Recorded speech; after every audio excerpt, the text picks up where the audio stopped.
26. septembrī mēs uzrakstījām vēstuli Knabam, un, respektīvi pēc mēneša saņēmām atbildi tieši saistībā ar šo te iepirkumu zemkopības ministrijā.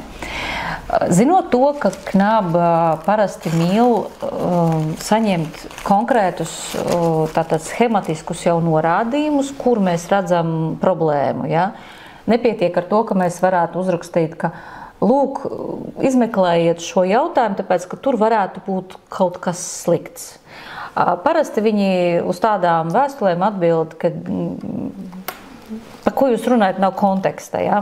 Šeit jau mēs ar juristiem sagatavojām konkrēti izklāstu, kāpēc jāpievērš uzmanību šim jautājumam. Tad tur ir iespējams interešu konflikts, tāpēc, ka Kola māsa un tāpēc, ka Sijārek piedalījās šajā konkursā, vinnēja un lūk, šis te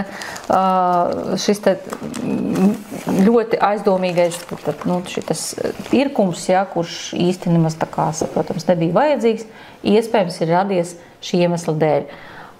Uz ko mēs saņēmām atbildi, ka interešu konflikts tas nav, jo, lūk, ir atsauce uz augstākās tiesas administratīvo lietu departamenta spriedumu, ka nepieciešams ir izvērtēt, lai atzītu, ka pieteicējs ir atradies interešu konflikta situācijā, nepieciešams izvērtēt, vai pieteicēja kā amatpersonas un pieteicēja personiskās intereses ir saskārušās. Tad nesot saskārušās, viss ir labi. Tātad mēs skatīsimies revīzijas, tad valsts kontrolas revīzijas materiālus un pārbaudīsim, ja netraucēt mums strādāt.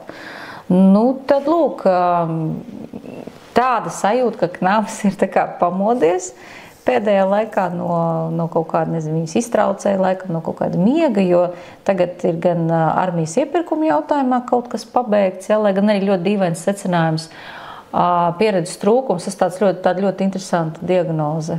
Ir tagad kaut kas nedzirdēts. Tā kā tāds attaisnojums vairāk, tā kā cēlonis tam, kas ir noticis, vai to tiešām var tā vispār kaut kur piemērot. Es, godīgi sakot, biju izbrīnīta lasot šo virsrakstu un arī lasot ziņu. Kā var būt tā? Bet tu atceries, kāda bija Kronberga attieksme, kurš bija valsts sekretārs tajā laikā?